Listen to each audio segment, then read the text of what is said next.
இந்த பிலிப்பியர் நிருபம் 1வது அதிகாரம் 28வது வசனத்தை அப்போஸ்தலனாகிய பவுல் பிலிப்பியர் சபைக்கு எழுதுகிறார். அவர் எங்கிருந்து எழுதினார் என்றால் சிறைச்சாலையிலிருந்து எழுதுகிறார். எங்கிருந்து எழுதினாரு? எல்லாம் இருக்கிறீங்களா? ஹல்லேலூயா. இப்போ நம்முடைய நினைவுகள் என்னன்னா, ஆண்டவரை ஏற்றுக்கொண்ட உடனே எல்லாம் நமக்கு நன்மை தான். பணம் கொட்டணும், ஆரோக்கியத்தில் பெருசா இருக்கணும், சமுதாயத்தில் பெருசா இருக்கணும் அப்படின்னு நம்ம நினைக்கிறோம். நிச்சயம் உண்டு. கர்த்தரை தேடுகிறவர்களுக்கு என்ன இருக்கு? ஒரு நன்மையும். அதே சமயத்தில் தீமையே வராதுன்னு எங்கேயுமே இல்லை. உலகத்திலே உங்களுக்கு என்ன இருக்கு? உபத்திரவம். அப்போஸ்தலனாகிய பவுல் சொல்றார். எதுக்காக சொல்றாருன்னா,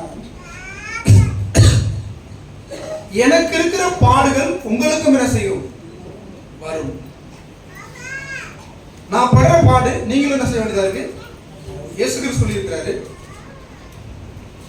பச்சை மரமாகி எனக்கே இவ்வளவு பாடுனா மரமாகி நீங்கள். அப்போ இந்த நீங்க ஒன்று புரிந்து கொள்ள தெளிவா உங்க மனசுல நீங்க பதிவு வச்சுக்கணும். இந்த உலகத்தில் இருக்கிற வரைக்கும் எனக்கு என்ன இருக்குது? உபத்திரவம் இருக்கு. எந்த வினாடி எனக்கு உபத்திரம் வரலாம் அப்படிங்கிற அந்த சிந்தையில் இருக்கும் பொழுது எவ்வளவு பெரிய உபத்திரம் வந்தாலும் தாங்கி தப்புவித்து நடத்துவதற்கு ஆண்டவர் கூட. ஹல்லேலூயா. அப்ப எப்படிப்பட்ட சிந்தை உடையவர்களாக இருக்க வேண்டும்? இந்த பூமியில் இருக்கிற வரைக்கும் எனக்கு என்ன இருக்குது? பிரச்சனை இருக்கு. பாடு அனுபவிக்கிற சிந்தையோடு நான் இருப்பேன். ஆனால் எவ்வளவு பெரிய உபத்திரம் வந்தாலும் அது எனக்கு பெரிய உபத்திரமாக செய்யாது, தெரியவே. அதே நேரத்தில் உபத்திரம் மட்டும் நம்ம வாழ்க்கையா இருக்குமானா அதுவும் இல்லை. நமக்கு நன்மை செய்யும் ஆண்டவர் செய்றாரு, கூட இருக்கிறார். ஆமென் சொல்லுங்க. ஹல்லேலூயா. அப்போ நம்முடைய வாழ்க்கையில எது நடந்தாலும் அதுல தேவ செயல் என்ன என்பதை நாம் அறிகிறவர்களா இருக்கணும். நல்லதா இருக்கட்டும், கெட்டதா இருக்கட்டும், உயர்வா இருக்கட்டும், தாழ்வா இருக்கட்டும், ஜீவனா இருக்கட்டும், மரணமா இருக்கட்டும், எல்லாவற்றிலும் இதுல தேவ செயல் என்ன?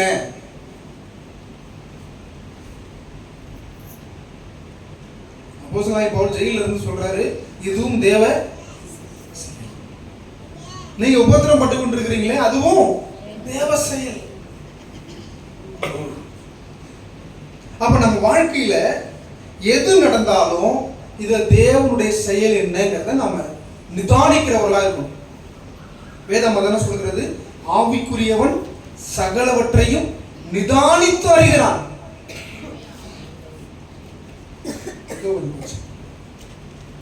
நீங்க ஆவிக்குரியவர்களாக இருந்தால் உங்க வாழ்க்கையில் நடக்கிற எல்லாவற்றையும் நிதானித்து அறியணும். ஏன் இது நடக்குது? இதுல ஆண்டவர் என்ன செய்ய போறாரு? ஹல்லேலூயா. அப்போ நம்ம வாழ்க்கையில் நடக்கிறது நல்லதா இருக்கட்டும், கெட்டதா இருக்கட்டும், உயர்வா இருக்கட்டும், தாழ்வா இருக்கட்டும், ஜீவனா இருக்கட்டும், மரணமா இருக்கட்டும், சந்தோஷமா இருக்கட்டும், துக்கமா இருக்கட்டும், இதுல தேவ செயல் என்ன? தேவன் என்ன செய்ய விரும்புகிறார் என்பதை நிதானித்து அறிகிறவர்களாக நாம் இருக்கணும். நம்ம வாயில வந்ததெல்லாம் பேசக்கூடாது. நம்ம அப்படிதான் இருக்கிறோம். எப்படி இருக்கிறோம்? சந்தோஷமா பேசுறோம், வாயில வந்ததெல்லாம். துக்கம் வந்தா துக்கத்தோட வாயில வந்ததெல்லாம் பேசுறோம். அது தேவ திட்டமா?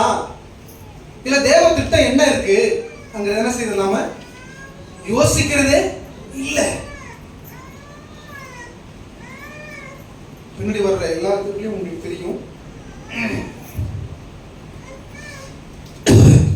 தேவ திட்டம்னா என்ன அப்படின்னு. ஒரு வசனத்தை வாசிக்கலாம். பிரசங்கி 9வது அதிகாரம் 11வது வசனம்.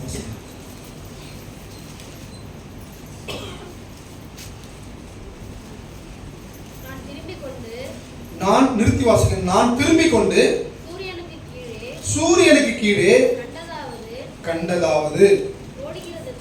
நல்லா கவனிங்க. ஓடுறதற்கு வேகம் உள்ளவர்களின் வேகமும். நல்லா கவனிங்க. ஓடுறதுன்னா அந்த அத்லெட்டிக்ஸ் இருக்கிறாங்களே, ரன்னர், அவங்களுக்கு அவங்களுடைய வேகம் என்ன செய்யலாம்? போதாது. அடுத்தது, நான் திரும்பிக் கொண்டு சூரியனுக்கு கீழே கண்டதாவது ஓடுகிறதற்கு வேகம் உள்ளவர்களின் வேகமும் யுத்தத்திற்கு சௌரியவான்களின் சௌரியவான்னா பலம். யுத்தம் செய்யறதுல இந்த பலசாலிகள் இருக்கிறாங்களே, அவங்க பலம் போதாது. பிழைப்புக்கு ஞானம் உள்ளவர்களின் ஞானமும் போதாது. ஐஸ்வர்யம் அடைகிறதற்கு புத்திமான்களின் புத்தியும் போதாது.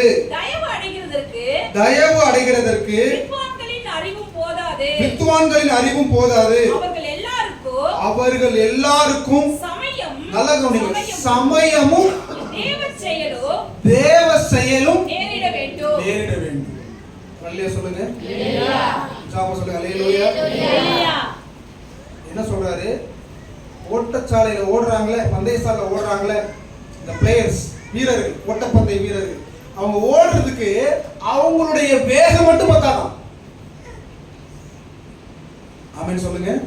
அடுத்து சொல்றாரு, என்ன சொல்றாரு? தன் காலத்தை போதும். அந்த போர் முனையில போர் செய்கிறார்களே, அந்த போர் செய்து அவங்க ஜெயிக்கணும்னா அவங்க திறமை பத்தாதான். அடுத்து என்ன சொல்றாரு? பிழைப்புக்கு ஞானவான்கள் ஞானம் போதாது. ஐஸ்வர்யம் அடைவதற்கு புத்தி போதாது.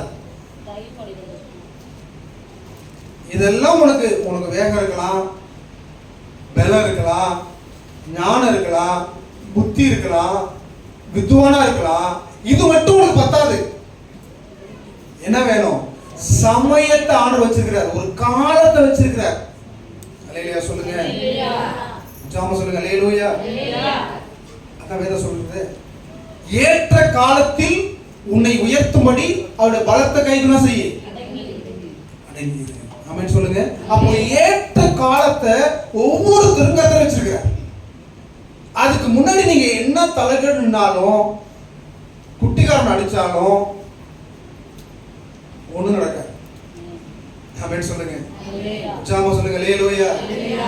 ஆபிரகாமுக்கு ஒரு ஏற்ற காலத்தை வச்சிருந்தாரு, யாக்கோபுக்கு ஒரு ஏற்ற காலத்தை வச்சிருந்தாரு, ஈசாக்குக்கு ஒரு ஏற்ற காலத்தை வச்சிருந்தாரு, யோசேப்புக்கு ஒரு ஏற்ற காலத்தை வச்சிருந்தாரு, தாவீதுக்கு ஒரு ஏற்ற காலத்தை வச்சிருந்தாரு. ஆமென் சொல்லுங்க.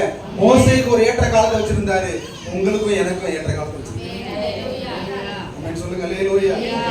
அது ஒரு வினாடியா இருக்கலாம், ஒரு மணி நேரமா இருக்கலாம், ஒரு நாளா இருக்கலாம், ஒரு வாரமா இருக்கலாம், வருஷமா இருக்கலாம், மாதமா இருக்கலாம், தெரியாது. அவர் ஏற்ற காலத்தை வச்சிருக்கிறார். அந்த காலம் வரைக்கும் நம்ம என்ன செய்யணும்? அமைதியா இருக்கணும். மரியாள் இந்த திராட்சை ரசத்தை அற்புதமா தண்ணீரை திராட்சை ரசம் மாற்றக்கூடிய அந்த வேலையில அவங்க சொல்லும் பொழுது சொல்றாங்க, என் வேலை இன்னும் வரவில்லை. இன்னும் ஒரு துளி மணி நேரங்களிலே என்ன செய்வது? அந்த வேலை வரப்போகுது. அது எப்போ நமக்கு தெரியாது. அது வரைக்கும் நம்ம என்ன செய்யணும்? அவருடைய பலத்தை கைகூட செய்யணும், அடங்கி இருக்கணும். ஆமென் சொல்லுங்க. அல்லேலூயா. அப்போ என்ன வச்சிருக்கிறாரு? ஒரு சமயத்தை, காலத்தை, ஏற்ற காலத்தை வச்சிருக்கிறாரு. அடுத்து என்ன வச்சிருக்கிறாரு? தேவ செயல். ஆமென் சொல்லுங்க. இது ரெண்டும் கூடி வரணும். ஆமென் சொல்லுங்க. சமயமும் ஏற்ற காலமும் தேவ செயல் என்ன செய்யணும்? கூடி வரணும். ஆமென் சொல்லுங்க. அப்பதான் அந்த ஆசீர்வாதம் நமக்கு என்ன செய்யும்? அது வரைக்கும் நம்ம என்ன முட்டினாலும் மோதினாலும் செய்யாது, நடக்காது. அப்ப நம்ம என்ன செய்யணும்? ஜெபம் பண்ணிக்கிட்டே, ஆண்டவரே எப்ப எனக்கு ஏற்ற காலத்தை வச்சிருக்கிறீங்க, எப்ப தேவ செயலை வச்சிருக்கிறீங்க, அது வரைக்கும் உங்களுடைய பலத்தை கைக்குள்ள செய்வேன்னா அடங்கி இருப்பேன். அடங்கி இருந்தாதான் ஆசீர்வாதம். ஆமென் சொல்லுங்க. ஜெபம் சொல்லுங்க. அல்லேலூயா. அல்லேலூயா. இன்னொரு வசனம் நம்ம வாசிக்கலாம். யாத்ராகமத்தின் புத்தகம் தேவ செயல்லாம் என்னன்னு 21:13 வாசி. யாத்திராகமத்தின் புஸ்தகம் 21:13 தெளிவா நிறுத்து நிதானம் வாசி. ஒருவன் பதிவிருந்து கொள்ளாமல் தேவ செயலாய் தன் கைக்கு நேரிட்டவனை கொன்றால் அவன் ஓடி போய் சேர வேண்டிய தலத்தை உனக்கு நியமிப்பேன். இங்க கவனிங்க. இப்போ வந்து ஒரு மனுஷன் வந்து தேங்காய் பறிக்கிறதுக்காக மரத்தில் ஏறி இருக்கு. எல்லாம் கவனிக்கணும். தேங்காய் பறிக்கிறதுக்காக மரத்தில் ஏறி இருக்கு. அவர் தேங்காய் பறிச்சு போட்டுட்டு இருக்கிறாரு. இன்னொருத்தர் என்ன செய்யறாரு, அவர் தேங்காய் பறிக்கிறாருன்னு தெரியாம நேரா வந்துடுறாரு. இப்போ அவர் பறிச்சு போடவும் இவர் நேரா வரவும் தலையில விழுவுது, அந்த இடத்துல விழுந்து செத்துறாரு. இருக்கிறீங்களா? தலையில சொல்லுங்க. இது யாருடைய குற்றம்?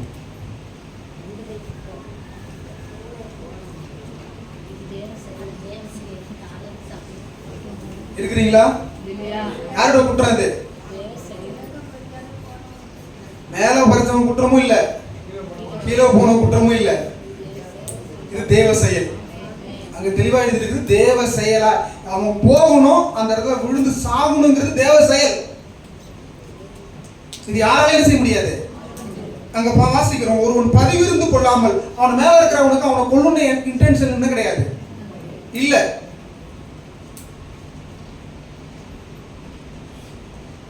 கீழே போறவனுக்கும் மேல தேங்காய் பறிச்சிட்டு இருக்கான்னு என்ன செய்யல, அவனுக்கும் தெரியல.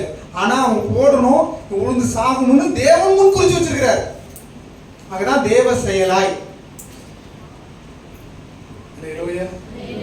ஆனா ஆண்டவர் நம்மளை எப்படி பாதுகாக்கிறார் தெரியுங்களா? இரவில் பயங்கரத்திற்கும் பகலில் பறக்கும் அன்புக்கும் இருளில் நடமாடும் கொள்ளை நோய்க்கும் மத்தியானத்தில் பாழாக்கும் சங்காரத்திற்கும் நீ பயப்படாதே என்று சொன்னால், சிறுவேரை காக்கிறவர் உறங்குவதும் இல்லை. ஆமென் சொல்லுங்க. அல்லேலூயா. அவர் உள்ளங்கையில வச்சிருக்கிறாரு, இன்னொரு கையை மேல வச்சிருக்கிறாரு. எங்க வீட்டுக்கு நான் நைட்ல போவேன்.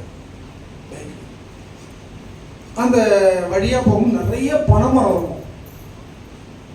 திரும்பி காலையில் வருவோம் பாருங்க, நூற்றுக்கணக்கான பனம்பழம் கீழே விழுந்து கிடக்கும். எனக்கு என்ன தெரியுமா என்ன வரும், நம்ம போகும்பொழுது ஏதாவது ஒரு பனம்பழம் நம்ம தலையில் விழுந்துருந்தா என்ன ஆயிடும் யோசிச்சு பாருங்க.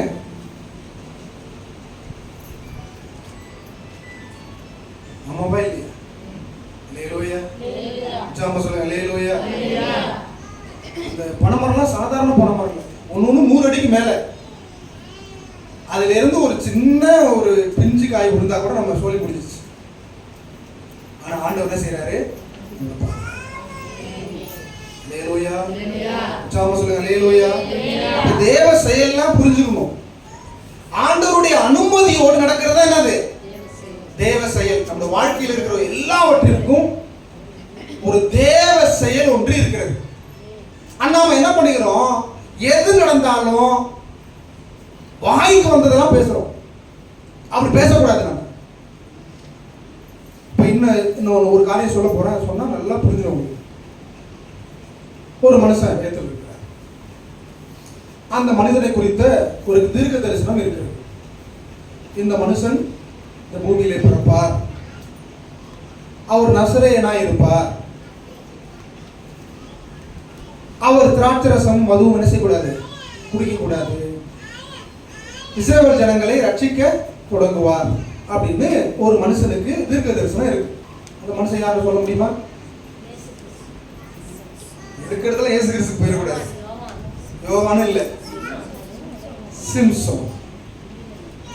அல்லேலூயா. சிம்சோன் சொன்னீங்களா? நீங்க சொன்னீங்க. Very good. ஆன்சர் சொன்னீங்க. ஆமென் சொல்லுங்க. அல்லேலூயா. இந்த சிம்சோனை குறித்து பேசும்பொழுது நிறைய பேர் அவன்கிட்ட இருக்கிற கெட்ட குணத்தை தான் பேசுறோம். வாலிபர் கொடுக்கையா இருக்கட்டும், பாரு சிம்சோன் விழுந்து போயிட்டான், அது மாதிரி நீ என்ன செஞ்சிடாத, நல்லதுதான், பிரசங்கம் தப்பு இல்லை. ஆனா அந்த சிம்சோன் யாருடைய அடையாளமா இருக்கிறான் என்று சொன்னால் கிறிஸ்துடைய அடையாளமா இருக்கிறான். உற்சாகமா சொல்லுங்க அல்லேலூயா. இன்னும் உற்சாகமா சொல்லுங்க அல்லேலூயா. சிம்சோன் யாருடைய அடையாளமா இருக்கிறான்?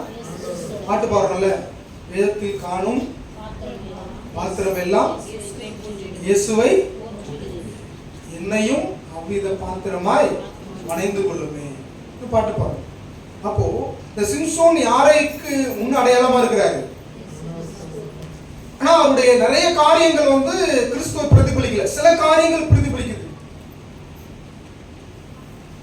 அவரு ரொம்ப பெருமையானவராக இருந்தார். யாரு? சிம்சோன். தாழ்மை என்ன செய்யுது அவருக்கு? வேத வசனத்தை என்ன செய்யல அவரு? நிறைவேற்றல. அடுத்தது பிரமாணத்தை கைக்கொள்ளல. திருமண காரியத்தில் என்ன செய்யல அவரு? சரியா இல்ல. இப்படி நிறைய காரியங்களை செய்து அவரை குறித்து சொல்லப்பட்டிருக்கிறது. இவர் என்ன பண்ணார்னா, நல்லா வாழ்ந்தார், நல்லா வளர்ந்தார். திடீரென்று ஒரு பிரஜாதி பெண்ணை போய் கல்யாணம் பண்ணிட்டார். கவனிக்கணும், என்ன பண்ணிட்டாரு? வெளியில சொல்லுங்க. இப்போ அங்க இருக்கிறவங்க என்ன சொன்னாங்க? இஸ்ரவேல் ஜனங்கள் பிரஜாதியில போய் கல்யாணம் பண்ணிட்டா ஒத்துக்கொள்ளவே மாட்டாங்க. பிரஜாதிங்கிறது யாரு? இஸ்ரவேல் அல்லாதவர்களை. என்ன சொன்னாங்க? நான் பேசிட்டு சரி, நம்ம ஊர்ல ஒரு பையன் சர்ச்சுக்கு வந்த பையன் சர்ச்சுக்கு வராத ஒரு பொண்ணை கல்யாணம் பண்ணிட்டான். நம்ம என்ன சொல்லுவோம்? போய் அங்க பாரு அந்நிய நோகத்தெல்லாம் செஞ்சுட்டான். இதெல்லாம் விளங்குவானா? இதுல ஒரு எங்களுக்குள்ள ஒரு இது இருக்கு. எங்களுக்குலாம் பாசிட்டிவ். எங்க குடும்பத்துல ஒண்ணு நடந்தா வெளியில காமிச்சிக்க மாட்டோம். ஆனா ஒரு விசுவாசி குடும்பத்துல யாராவது தப்ப பண்ணிட்டா உண்டு இல்லைன்னு ஆகிடுவோம்.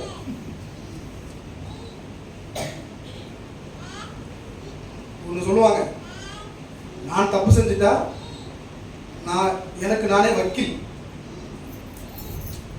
ஆனா அடுத்தவங்க தப்பு செஞ்சுட்டா நான் நியாயாதிபதியா மாட்டேன், ஜட்ஜா மாட்டேன். இந்த குணம் தான் பெரும்பாலும் எல்லாத்தையும் இருக்கு. நான் சொல்லுகிறேன், நம்ம சர்ச்சுக்கு வர பிள்ளைங்க நம்ம பிள்ளைங்க தான், நம்ம பிள்ளைங்க நம்ம பிள்ளைங்க தான். ஆமென் சொல்லுங்க. இந்த எண்ணத்தோடு இருக்கணும். ஆமென் சொல்லுங்க. அல்லேலூயா. அதே நேரத்துல போதகர்களை நீங்கள் புரிந்து கொள்ள வேண்டும். போதகர் எது செஞ்சாலும் நம்ம நல்லதா செய்வாரு.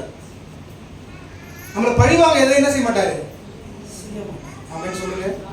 அல்லேலூயா. ஒரு இடத்துல ஒரு அம்மா வந்து திராட்சை பழம் கொண்டு கொடுக்குறாங்க ஒரு போதகர்கிட்ட. அவர் எப்போ வாங்கினாலும் என்ன செய்வாரு? அங்க இருக்கிறவங்க சீசர்லாம் கொடுத்து தான் சாப்பிடுவாரு. ஆனா இன்னைக்கு என்ன பண்றாரு? வாங்கி அவர் வீட்டிலே சாப்பிட்டு இருக்காரு. இவங்களுக்குலாம் ஒரு கோபம், என்னடா அது நம்ம டெய்லி நம்மள கொடுத்தவரு இன்னைக்கு என்ன செய்யல? அப்பா நேற்று வரைக்கும் நல்லவரா இருந்தாரு, இன்னைக்கு சுயநலக்காரா மாறிட்டாரு, இனிமே அவர் என்ன செய்யக்கூடாது? நம்ப கூடாது. அப்படியே ஒரு முடிவு வந்துட்டாங்க. அந்த அம்மாவும் போயிட்டாங்க, இவங்களும் வீட்டுக்கு வந்தாங்க. எல்லாரும் உருன்னு இருக்காங்க. என்னத்துக்காக இருக்காங்க? அந்த திராட்சை பழத்தை என்ன செய்யல? ஒருத்தன் வாயை விட்டு கேட்டுட்டான், என்னங்க நீங்க இப்படி இருக்கிறீங்க? அப்போ சொன்னாரு, அப்பா திராட்சை பழம் கொடுத்தாங்களே அது ரொம்ப காயா இருந்தது, ரொம்ப புளிச்சுக்கிட்டு இருந்தது. அந்த அம்மாவும் நிக்கிறாங்க, அவங்களுக்கு நேரா நான் உனக்கிட்ட கொடுத்துருப்பேன்னா நல்லாவே இல்லைன்னு சொல்லியிருப்பேன். அப்ப கொடுத்த அம்மாவோட மனசு என்ன செய்யும்? கஷ்டப்படுங்கிறதுக்காக தான் நான் உனக்கு கொடுக்கல. இதை யார் புரிஞ்சுக்கல? யாரு புரிஞ்சுக்கல? சீசர் என்ன செய்யல? புரிஞ்சுக்கல. அல்லேலூயா. டாபிக் தாண்டி எல்லாரும் போயிட்டு இருக்கோம். இப்போ நாம ஒருத்தன் தப்பு செஞ்சுட்டான்னா அவனை உண்டு இல்லைன்னு ஆக்கிடுவோம், அப்படிதானே? இதே தப்பு தான் யார் பண்றா? சிம்சோன் பண்றா. எல்லாரும் திருப்பிக் கொள்ளுங்கள் நியாயாதிபதியின் புஸ்தகம் 14வது அதிகாரம். 14வது அதிகாரம். இதை வந்து நீங்க கொஞ்சம் தவறுதலா புரிஞ்சுட்டா பிரசங்கமே தப்பா போயிடும். வாலிப பிள்ளைகள்லாம் நம்மளும் போய் அப்படி அந்நிய நோகத்துல பிணைக்கப்பட்டுலாம் நினைக்க கூடாது. நான் சிம்சோனை பத்தி தான் பேசிட்டு இருக்கேன், உன்னை பத்தி பேசல. நடந்ததை பத்தி பேசிட்டு இருக்கேன், நடக்க போறதை பத்தி பேசல. அல்லேலூயா. நம்மளும் போய் என்ன செய்யலாம்? அந்நிய நோக்கத்துல சபைக்கு வராத பொண்ணெல்லாம் செஞ்சுக்கலாம், கல்யாணம் பண்ணலாம். நான் சொல்றேன், நீ சபைக்கு வெளியில இருக்கிற பொண்ணையும் கல்யாணம் பண்ணக்கூடாது, சபைக்கு உள்ள இருக்கிற பொண்ணையும் கல்யாணம் பண்ணக்கூடாது. நான் சொல்றது எத்தனை பேருக்கு புரிஞ்சிருக்கு? அல்லேலூயா சொல்லுங்க. அந்நிய பொண்ணையும் கல்யாணம் பண்ணக்கூடாது. நம்ம சபைக்கு வர பொண்ணையும் என்ன செய்யக்கூடாது? நம்ம சபைக்கு வர பொண்ணு யாரு? உனக்கு அக்கா தங்கச்சி. ஆமென். அல்லேலூயா. ஜாம சொல்லுங்க. அல்லேலூயா. அண்ணன் தம்பி. வேற சபைக்கு போற பொண்ணு என்ன செய்யணும்? மாப்பிள்ளைய பார்த்து என்ன செய்யணும்? உங்க அப்பா அம்மாவே பார்த்து இந்த பொண்ணை கல்யாணம் பண்ணிக்க சொன்னாலும் வெளியில பாக்குறவங்களுக்கு என்ன தோணும்? அவங்க எவ்வளவு விரும்பிட்டு இருந்தாங்க, அப்பா அம்மா பார்த்து ரசிச்சுட்டாங்க, கல்யாணம் பண்ணி அப்படிதான் பேர் வரும். கல்யாண காரியத்துல ரொம்ப கவனமா இருக்கும். ஆமென் சொல்லுங்க. அல்லேலூயா. எடுத்துக்கொள்ளுங்க. சிம்சோன் 14வது அதிகாரம் 1வது வசனம். சிம்சோன் திம்னாத்து போய் திம்னாத்திலே பெலிஸ்தரின் குமாரத்திகளில் ஒரு பெண்ணை கண்டு திரும்ப வந்து தன் தாயையும் தகப்பனையும் நோக்கி, திம்னாத்திலே பெலிஸ்தரின் குமாரத்திகளில் ஒரு பெண்ணை கண்டேன், அவளை எனக்கு கொல்ல வேண்டும் என்றார். அப்பொழுது அவன் தாயும் அவன் தகப்பனும் அவனை நோக்கி, நீ போய் விருத்த சேதனம் இல்லாத பெலிஸ்தரிடத்தில் ஒரு பெண்ணை கொல்ல வேண்டியது என்ன? உன் சகோதரரில் குமாரத்திகளிலும் எங்கள் ஜனமனத்திலும் பெண் இல்லையா என்றார்கள். சிம்சோன் தன் தகப்பனை நோக்கி, அவள் என் கண்ணுக்கு பிரியமானவள், அவளையே எனக்கு கொல்ல வேண்டும் என்றான். என்ன சொல்றான்? ரொம்ப பிடிச்சிருக்கு, அவளே என்ன செய்யணும்? கொல்ல வேண்டும். என்ன செய்யணும்? கல்யாணம் பண்றோம். என்ன இல்லைன்னா போட்டிருக்காங்க, பெரிய இல்லைன்னா போட்டிருக்கு, சின்ன இல்லைன்னா போட்டா அர்த்தம் மாறிடும். இப்ப என்ன சொல்றான்? அந்த பொண்ணை எனக்கு பிடிச்சதே போய் கல்யாணம் பண்ணணும்னு சொல்றான். அப்ப எல்லாம் சுத்தி இருக்கிறவங்க பெற்றோர்லாம் சொல்றாங்க, விருத்த சேதனம் இல்லாத அந்த பொண்ணை என்ன செய்யக்கூடாது? திருமணம் பண்ணக்கூடாது. இப்ப இந்த சீனை நீங்க வந்து அப்படி ஒரு கற்பனையா பண்ணிப்பாரு. நம்ம வீட்டுல அப்படி ஒரு சம்பவம் நடக்குது. ஒருத்தன் லவ் பண்ணிட்டு வந்து சொல்றான், இந்த பொண்ணை தான் நான் கல்யாணம் பண்ணுவேன். இப்போ ஊர் ஜனம் என்ன சொல்லும்? எவ்வளோ நல்ல பையன் அப்படின்னு ஒரு கூட்டம் சொல்லும். இன்னொரு கூட்டம் சொல்லும், இப்பயே எனக்கு தெரியும் அப்படிலாம் பண்ணுவான்னு செய்யும். இருக்கிறீங்களா? அவன் நடையே கொஞ்சம் சரியில்லை, அவன் மினிக்கிட்டு போகும்போதே எனக்கு தெரியும். என்ன செய்வாங்க? இப்படிலாம் உலகத்துல என்ன செய்வாங்க? குடும்பத்தாரும் சொல்லுவாங்க, கூட பிறந்தவங்க சொல்லுவாங்க. ஆனா இதுல அடுத்த ஒரு காரியம் என்ன? இதுல தேவ செயல் என்ன கண்டுபிடிக்கணும் ஒவ்வொரு விஷயத்திலும். ஆமென் சொல்லுங்க. ஜாம சொல்லுங்க. அல்லேலூயா. இப்போ ஒரு சம்பவம் நம்ம குடும்பத்துல நடந்துட்டு, இல்ல நமக்கு தெரிஞ்சவங்க குடும்பத்துல நடந்துட்டு, ஏதோ நடந்துட்டு, இதுல தேவ செயல் என்ன? தேவன் என்ன செய்ய விரும்புகிறார்? இது நான் திருமணத்தை மட்டும் சொல்லல, யாரையும் ஒருத்தர் நான் குறை சொல்றதா சொல்லல, யாரையும் குத்தி காட்டணுங்கிறதுக்காக சொல்லல. நம்ம வாழ்க்கையில நல்லதா இருக்கட்டும் கெட்டதா இருக்கட்டும், எது இருந்தாலும் அதுல தேவ செயல் என்னங்கிறத புரியணும்னா இதை புரிஞ்சாதான் அது புரியும். இது புரியலன்னா அது என்ன செய்யாது? புரியாது. ஆமென் சொல்லுங்க. அது ஒரு இல்லஸ்ட்ரேஷன் தான், யாரையும் குறை சொல்வதற்கு இங்க இல்ல, அதுக்கு உண்டான இடமும் இதுதான் இல்ல. ஆமென் சொல்லுங்க. உற்சாகமா சொல்லுங்க. அல்லேலூயா. இப்போ இந்த விஷுவலா நீங்க யோசிச்சு பாருங்க, எப்படிலாம் பேசுவாங்க குடும்பத்துல, என்னெல்லாம் பேசுவாங்க. சர்ச்சைக்கு வராத பொண்ணை கல்யாணம் பண்ணிட்டான், அந்த பொண்ணு நமக்கு ஒத்து வருவான், அது அங்க கூப்பிடும், நீங்க கூப்பிடுவ, குடும்பத்துல நிம்மதியே இருக்காது, அப்படின்னு நிறைய பேசுவோம். பேச மாட்டோமா? அது உண்மையும் கூட தான். அதுக்கு என்ன செய்யல? இல்லவே இல்லைன்னு சொல்ல முடியாது. ஆனா அதுல தேவன் என்ன வச்சிருக்கிறாரு, தேவன் என்ன விரும்புகிறாரு என்பதை நாம் பார்க்க வேண்டும். அடுத்து வாசிங்க. அவன் பெலிஸ்தரிடத்தில் குற்றம் பிடிக்க முகாந்திரம் உண்டாகும்படி இது கர்த்தரின் செயல் என்று அவன் தாயும் தகப்பனும் அறியாதிருந்தார்கள். ஜாம சொல்லுங்க. என்னங்க இவ்வளவு வரைக்கும் ஒரு மாதிரியா இருந்துச்சு வசனம், இதுக்கப்புறம் வேற மாதிரி இருக்கு.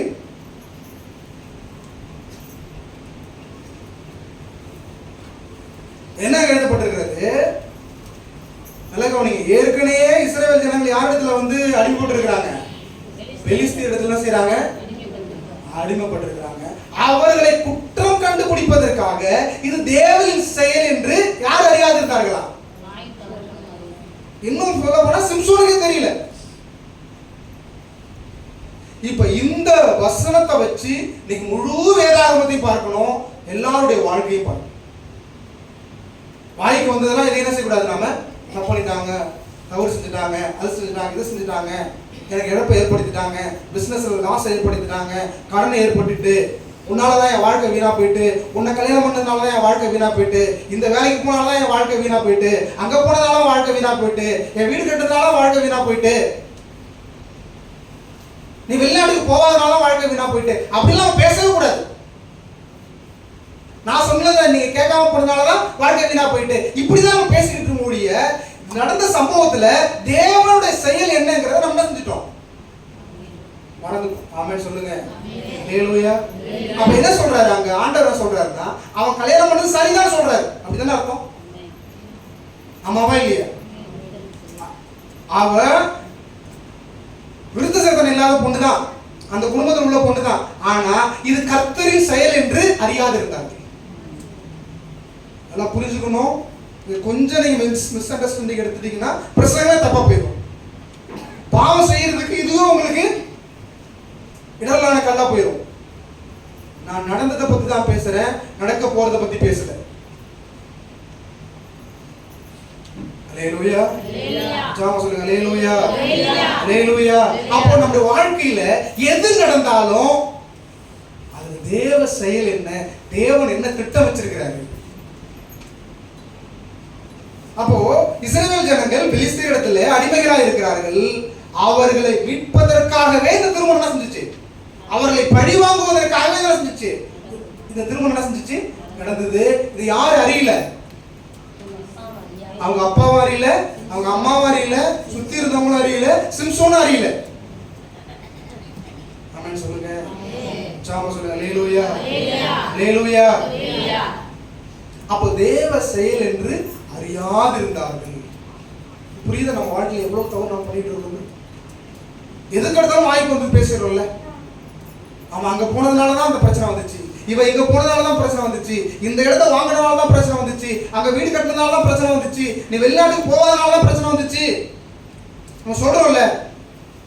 இதுல தேவ செயல் என்னங்கிறது என்னைக்காவது நம்ம உணர்ந்திருக்கிறோமா?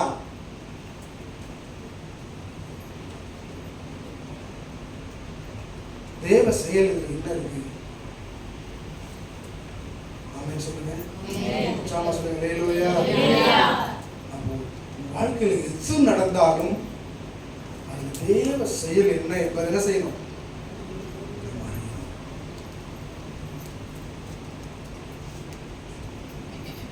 ஆமென். ஜாம சொல்லுங்க. ஹல்லேலூயா. இப்போ தேவ செயல் என்னவா இருந்துச்சு அப்படின்னா, இயேசுவுக்கும் சிம்சோனுக்கும் நிறைய ஒற்றுமைகள், ஆனா கான்ட்ரவர்சியான காரியங்கள் நிறைய இருக்கு, வேற்றுமைகள் நிறைய இருக்கு. ஆனா சில ஒற்றுமைகள் என்ன செய்து இருக்கிறது. என்ன அப்படின்னா, சிம்சோனும் முன்னறிவிக்கப்பட்டு பிறந்தவர் ஒண்ணு, இயேசு கிறிஸ்துவும் முன்னறிவிக்கப்பட்டு. ஹல்லேலூயா. அடுத்தது, சிம்சோனுடைய தாய் மலடியா இருந்தார். சிம்சோனுடைய தாய் எப்படி இருந்தா? மலடியா இருந்தார். இயேசு கிறிஸ்துடைய தாய் கன்னிகையாக இருந்தாங்க. சிம்சோன் பிறக்கிற நாட்களில் பெலிஸ்தியர்கிட்ட அடிமையா இருந்தாங்க. இயேசு கிறிஸ்து பிறக்கிற நாட்களில் யாருக்கு அடிமையா இருந்தாங்க? ரோமர்கள்ட்ட என்ன செஞ்சாங்க? இஸ்ரவேல் ஜனங்களா இருந்தாங்க. ஹல்லேலூயா. இயேசு கிறிஸ்துவும் நசரேயன், சிம்சோனும். ஆமென். இயேசு கிறிஸ்துவை காட்டி கொடுப்பதற்கு கூட இருந்தவன் என்ன செஞ்சான்? பணம் வாங்கினான். ஆமாவா இல்லையா? யார் வாங்குது? யார் வாங்கினது? சிம்சோனை காட்டி கொடுத்தது யார் பணம் வாங்கினா? கூட இருந்த தெலீலா. எவ்வளவு ஒற்றுமை! சிம்சோன் வந்து இயேசு கிறிஸ்துவின் முன்னடையாளம். நிறைய ஒரு வாழ்க்கையில பாவங்கள் இருக்கு, குறைகள் இருக்கு, அதெல்லாம் நம்ம பார்க்கல. நன்மையை மட்டும் தான் நம்ம பார்க்கிறோம். ஆமென் சொல்லுங்க. ஹல்லேலூயா. அடுத்தது, அவரையும் சிம்சோனையும் 2 கரங்களை விரித்தினாங்க. கொடுமைப்படுத்தினாங்க. இயேசு கிறிஸ்துவையும் என்ன பண்ணாங்க? சிலுவையில் 2 கரங்களை தொங்க விட்டு ஆணிகள் அடைந்து. ஆமென் சொல்லுங்க. உற்சாகமா சொல்லுங்க. ஹல்லேலூயா. சிம்சோன் குறித்து வேதம் சொல்கிறது, அவன் உயிரோடு இருந்து கொன்ற சத்துருக்கள் எண்ணிக்கையை காட்டிலும் மரித்த பின் அங்கு இறந்து போன சத்துருக்கள். ஆமென் சொல்லுங்க. ஹல்லேலூயா. அதே போலதான் இயேசு கிறிஸ்து மரணத்துல சாத்தானுடைய ராஜ்யங்கள் அழிக்கப்பட்டது. அவருடைய ஆளுகை என்ன செய்யப்பட்டது? அழிக்கப்பட்டது. இன்னும் இருக்குது, அழிக்கப்பட வேண்டிய காரியங்கள் நிறைய இருக்கு. ஆனா அவர் உயிரோடு இருந்த நாட்களில் சாத்தான் அழிக்கப்பட்டதை விட, சாத்தானுடைய ராஜ்யம் அழிக்கப்பட்டதை விட அவர் மரித்த பின் வேதத்தில் சொல்லப்பட்டிருந்தது அல்லவா, மரண காலம் எல்லாம் பயத்தில் இருந்து தம்முடைய பிள்ளைகளை, மரணத்தின் அதிகாரி கீழ் இருந்த பிள்ளைகளை தம்முடைய மரணத்தினால என்ன செஞ்சாரு? ஜெயித்தார். ஆமென் சொல்லுங்க. உற்சாகமா சொல்லுங்க. ஹல்லேலூயா. ஹல்லேலூயா. அப்போ இந்த பிரசங்கத்துடைய ஒரு கருப்பொருள் என்ன அப்படின்னா, வீட்டுல எது நடந்திருந்தாலும், நடக்க போறதை பத்தி நான் சொல்லல, நீங்க பாவம் செய்யுங்க, அந்நிய உலகத்துல போய் பிணைக்கப்படுங்க, நான் சொல்ல வரல. எது நடந்திருந்தாலும் நடந்துட்டு அதை மாற்ற முடியாது. அப்படிதானே? அதை குறை சொல்லிட்டு இப்படிதான், நீ அப்படிதான், இதை செஞ்சதுனாலதான், அது செஞ்சதுனாலதான், நீங்க போய் விருத்த சதன எல்லா இடத்துல கல்யாணம் பண்ணதுனாலதான் பிரச்சனை வந்துட்டு, கல்யாணம் பண்ணதுனாலதான் பிரச்சனை வந்துட்டு சொல்லவே கூடாது. நடந்ததுன்னா செஞ்சுட்டு நடந்துட்டு இது தேவ செயல். ஆமென் சொல்லுங்க. 90 வயசான பிறகு சொல்றாங்க சில, உன்னை போய் நான் கல்யாணம் பண்ணனப்பா. எப்போ சொல்றது? பேரப்பிள்ளைதான் பிறந்திருக்கோம், நீ பேசி என்ன பண்ண போற? அதான் ஒண்ணு தெரிஞ்சுங்க, ஆண்டோட திட்டம் இல்லாம எதுவும் நடக்கல. அது நமக்கு வேணாம்னா ஏதோ ஒரு விதத்துல ஆண்டவர் வச்சிருப்பாரு, தடை பண்ணிருப்பாரு. அம்மாவா இல்லையா? ஹல்லேலூயா சொல்லுங்க. அப்ப அத்தனை காரியங்களை தாண்டி நம்ம இன்னைக்கு ஒன்று சேர்ந்திருக்கிறோம், ஒரு காரியங்களை செய்யறோம், ஒரு பிசினஸ் பண்றோம், மற்ற காரியம் ஏதோ பண்றோம் அப்படின்னா அது தேவ திட்டம் என்ன செய்யுது? ஆமென் சொல்லுங்க. அதுல கஷ்டம் இருக்கும், நஷ்டம் இருக்கும், பலவீனம் இருக்கும், எல்லாமே இருக்கும். ஆனா அதையே என்ன செய்யறது? நம்ம உன்னை கல்யாணம் பண்ணதுனாலதான், நீ போய் இந்த இடத்த வாங்கினதுனாலதான், இல்ல நீங்க போய் வீட்டை கட்டுறதுனாலதான், நீ சொன்னதுனாலதான், நீ இந்த கடனை வாங்கினதுனாலதான் அப்படின்னு நம்ம என்ன செய்யக்கூடாது? சொல்லவே. ஆமென் சொல்லுங்க. இதுதான் நம்ம குடும்பத்தில் இருக்கிற பெரிய பிரச்சனை. நான் சொன்ன தலையால அடிச்சுக்கிட்டேன், கடன் கூடாது, கடன் வாங்கிட்டாரு, என்ன பண்றது? அவரு சொல்லுவாரு, என்ன சொல்லுவாரு? உன்னை கல்யாணம் பண்ணதுனாலதான் இந்த பிரச்சனை.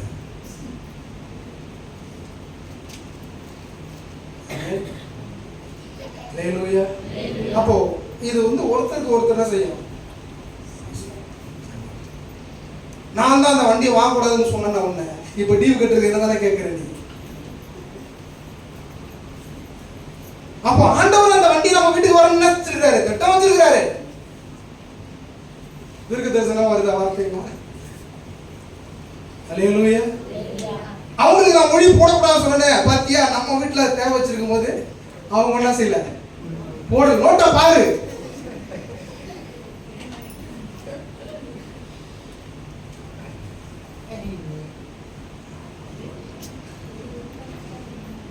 பாதி பேரு மொழி பாடத்தையே ஒரு இடத்துல வச்சுட்டு ஆமே 10 நாள் கழிச்சு அது தேட வேண்டியதா இருக்கு. அப்ப நிறைய மொழி வந்திருக்கு போல இருக்கு. ஹல்லேலூயா. உற்சாகமா சொல்லுங்க. ஹல்லேலூயா. அன்பு கர்த்தருடைய பிள்ளைகளே, நல்லா புரிந்து கொள்ளுங்க. இந்த வாழ்க்கையில் எது நடந்தாலும் தெய்வ செயல் இருக்கு. இந்த சிம்சோனுடைய வாழ்க்கை வரலாறு புரிஞ்சாதான் முழு வேதாகமும் உங்களுக்கு புரியும், நம்முடைய வாழ்க்கை புரியும். அந்த சிம்சோனுடைய வாழ்க்கை வரலாறு நமக்கு புரியாத வரைக்கும் எல்லாத்தையும் நம்ம குறை சொல்லிட்டு தான் இருப்போம். இனிமே நீங்க குறை சொல்லக்கூடாது. இது நடந்துச்சு, இது செஞ்சிய, அது செஞ்சிய, இது செஞ்சிய, அது செஞ்சிய, இல்ல நடந்துட்டு சிம்சன் கல்யாணம் பண்ணிட்டாரு. ஆனா அது கூட எப்படிதான் நடந்திருக்கு? தேவ செயலா தான் நடந்திருக்கு. சொல்லுங்க. இதை நீங்க புரிஞ்சுக்கிட்டீங்கன்னா அடுத்தது என்ன, இதுல தேவன் என்ன செய்ய போறாரு, நாம என்ன செய்யணும்? ஆமென். ஹல்லேலூயா. ஹல்லேலூயா. கடந்த இன்னும் பேசி வரப்போற ஆசீர்வாதம் என்ன செய்யக்கூடாது? நாம என்ன செய்யக்கூடாது?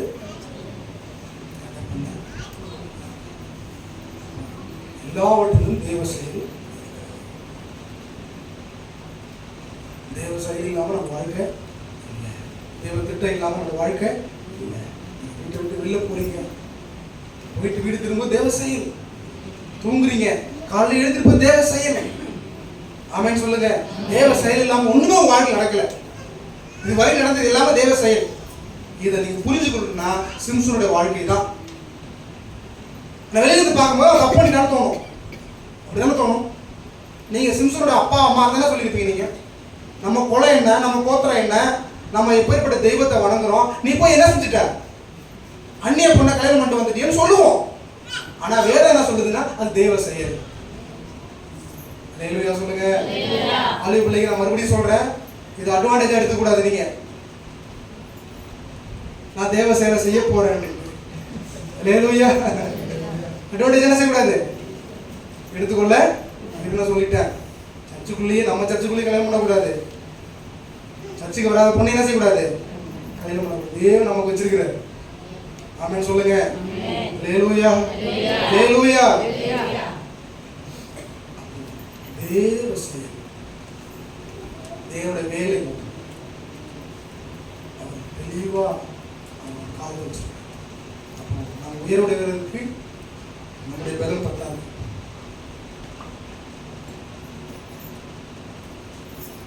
நம்ம ஓடுவதற்கு நம்முடைய வேகம் பத்தாது. போரில் வெற்றி பெறுவதற்கு நம்முடைய பராக்கிரம் பத்தாது. என்ன வரணும்? சமயமும் தேவ செயலும் வரணும். ஆமென் சொல்லுங்க. சொல்லுங்க. ஹல்லேலூயா. அன்னைக்கு உங்க உயர்வை யாராலையும் தடுக்க முடியாது. யோசேப்பு எடுத்துக்கங்க, தாவீது எடுத்துக்கங்க, ஆபிரகாம் எடுத்துக்கங்க, யாரை வேணாலும் பாருங்க. இது ரெண்டும் ஒண்ணுக்கு ஒண்ணு சேரும். அந்த டைம் வரும், தேவ செயலும் வரும். அது வரைக்கும் நீங்க உங்களுக்கு சிறைச்சாலை அனுபவம் இருக்கும், அடிமத்தின் அனுபவம் இருக்கும், பாவிங்கிற அனுபவம் இருக்கும், கடன் பிரச்சனைங்கிற அனுபவம் இருக்கும், வியாதிங்கிற அனுபவம் இருக்கும், எல்லாம் இருக்கும். ஆனா ஒரு கர்த்தர் செய்றாரு, சமயத்தையும் தேவ செயலையும் என்ன செய்வாரு, நம்ம எல்லாருடைய வாழ்க்கையிலும் வச்சிருக்கிறார். எத்தனை பேர் விசுவாசிக்கிறீங்க? ஜாம சொல்லுங்க. ஹல்லேலூயா. எல்லாருடைய வாழ்க்கையில என்ன இருக்கு? என்ன இருக்குது? சமயமும் ஏற்ற நேரமும் தேவ செயலும். ஆமென் சொல்லுங்க. ஜாம சொல்லுங்க. ஹல்லேலூயா. ஹல்லேலூயா. இதற்காகவே இயேசு கிறிஸ்து உங்களுக்காக அவர் எல்லாவற்றையும் உங்களுக்காக